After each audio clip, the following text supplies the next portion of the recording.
Hey, happy Monday, April 3rd. If you're watching right now, the crypto market is getting the shit kicked out of it. It is down to 45,263 for Bitcoin.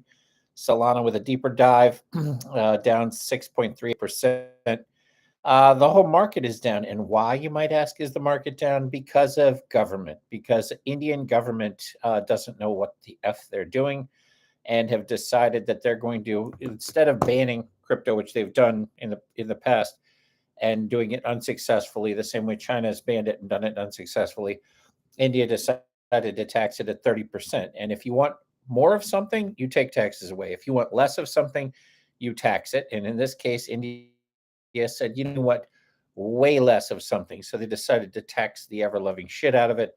And the results are exactly what you would think. Anytime government gets involved with anything, all they can do is screw it up. So India, their metrics already are showing that people are just bailing incredibly hard on crypto.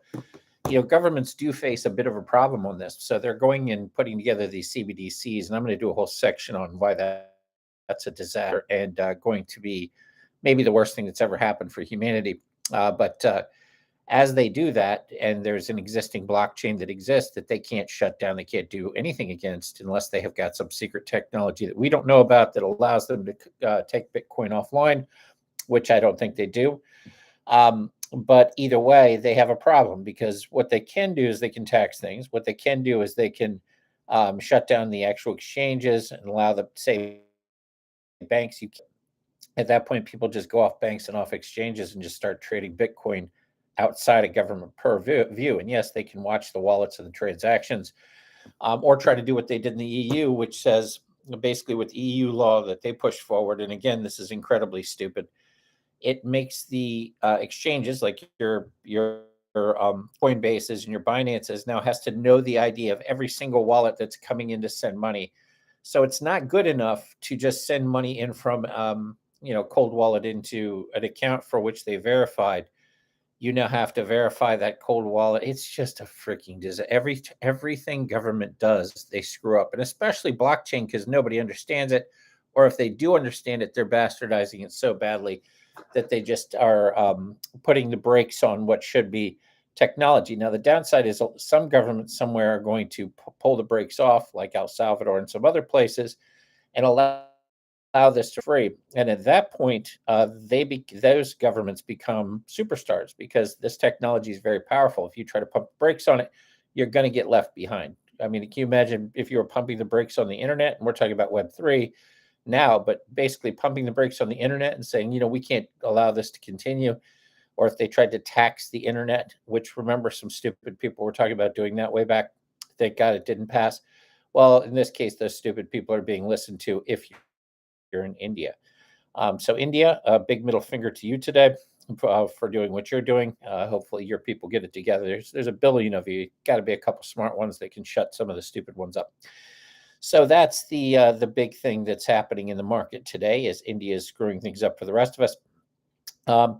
Other than that, you've got a bunch of different things that are happening that aren't that big of a deal. The weekend went exactly like we thought. The weekends have been following a pattern where market does well to Friday. Friday, it sort of peaks out and then just becomes a back and forth volley with a slight downturn all the way through the end of Sunday. In this case, it started to go back up until the India thing hit. The one big thing was today, Doge got a big jump early and lost that jump, but Elon ended up picking up about 9% of Twitter stock for a few $billions, and Twitter jumped a bunch. And as anything Elon does, Dogecoin follows. So Doge had a big morning this morning. I'm not really sure what Elon's move is here. I know he's probably got some kind of plan, but when you buy stock, it doesn't give you any power over the company, except for you can then crash that stock, which you now own, which could also be crashing yourself. So I'm not sure if he's doing this to gain some sort of weird leverage, but it didn't give him any off the bat. Maybe he's negotiating something behind the scenes. He's certainly a smart guy. I'm just not sure what his play is here. At this point, he doesn't have any power on the 9%, but I'm sure he can leverage this into something good. I don't know what. Again, Twitter's not going to all of a sudden say, we're a free speech platform after being a fascist authoritarian speech platform, we're going to stop doing that because Elon's involved. I don't see that happening. I think a better option would probably be competition at that point. And nobody's been able to come in and knock all the annoying tweets that people do off. I personally spend time on it because I think it's just a fake world of negativity. But some people really like it. I have been on there before when there's an event just to see, hey, what are they saying about this UFC fight or whatever the case is. I don't spend much time on there. Quick congratulations to a band that I love, Soja, um, who won a Grammy Award last night for Best Reggae Album, and well deserved for Beauty in the Silence. Great album out of Northern Virginia.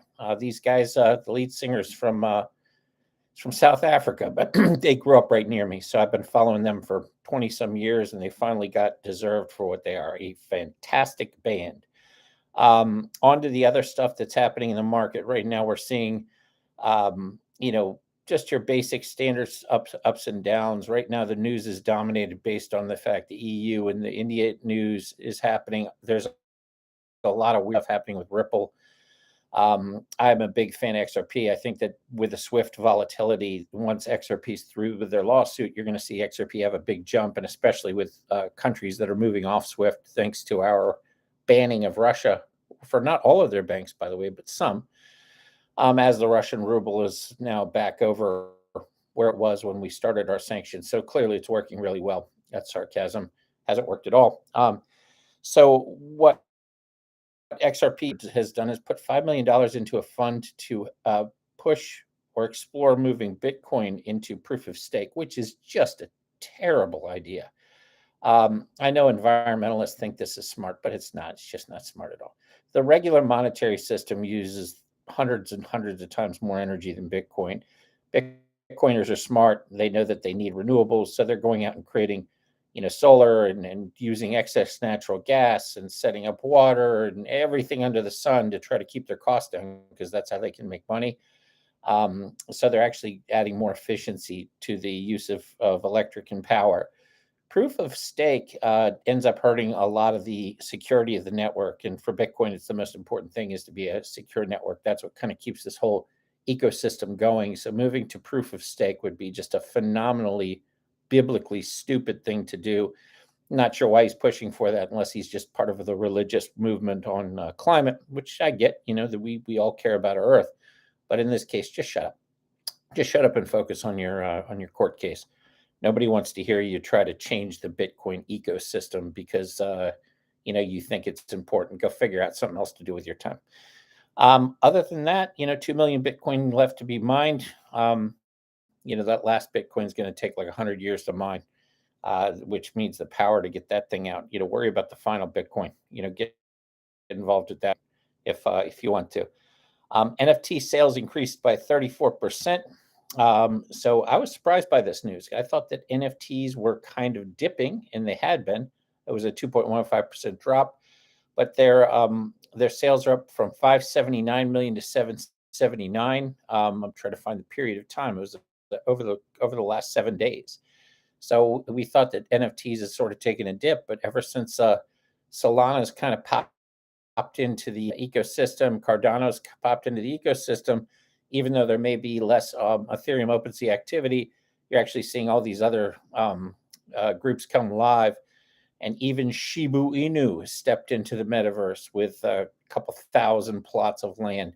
That's the problem with the land metaverse is there's just too much inventory. So it's all fairly useless until we can find a metaverse that actually can support the technology.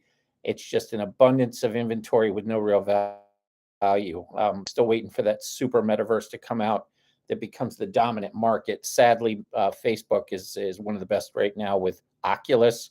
I'm also not sold on the fact that people are going to be wearing glasses and goggles and walking around.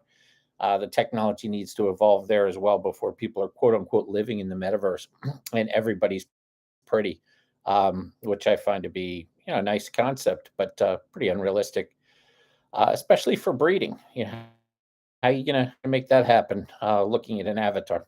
I don't know. I don't know that you can. Although some people predict that we're all going to be dating robots soon. So we'll get into that and do an episode of that at some time as well. I expect today to be pretty volatile. It's already been volatile. Hopefully, there's some bounce back.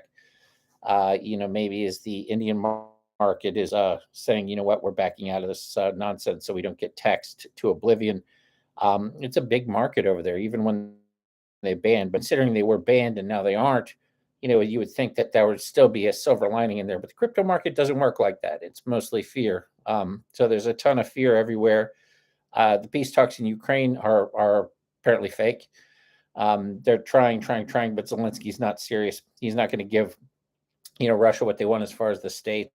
And I'm not saying they should or shouldn't, but the fact that they aren't even considering that, and it's more of a delay tactic, apparently, is that this thing's going to keep extending on, and the more lives that are lost and the more time this takes, the more likely it is to turn into something uglier. We could see Bitcoin go down a little further. I don't want to say that can happen before it comes back up, but we shall see. We might see some of the people in the Indian markets figure out a way around and move through proxy, or maybe they have some sort of way to change their DNS and around this law. Who knows? Who knows what they're going to do? But hopefully, the people of India, are able to affect change. Hopefully, the people of the EU, your Coinbases and your Binances, are able to actually go in and lobby to get rid of these ridiculous overlays of government hands and watchdogs, and then we'll do a thing on CBDCs so you can see just how dangerous those are as well. In the meantime, let's all stay optimistic. It should be a good week overall. The bit is going to be flying. Things look very good. The on-chain metrics look very, very good. There's not a lot of Bitcoin out there that are being floated and sold. A lot of people are pulling it off into cold wallets, which is what you want. It's good for the price long term, but short term, this is the crypto world, ups and downs, baby. So we'll do this again tomorrow. Hope everybody has a great and safe day, and be happy.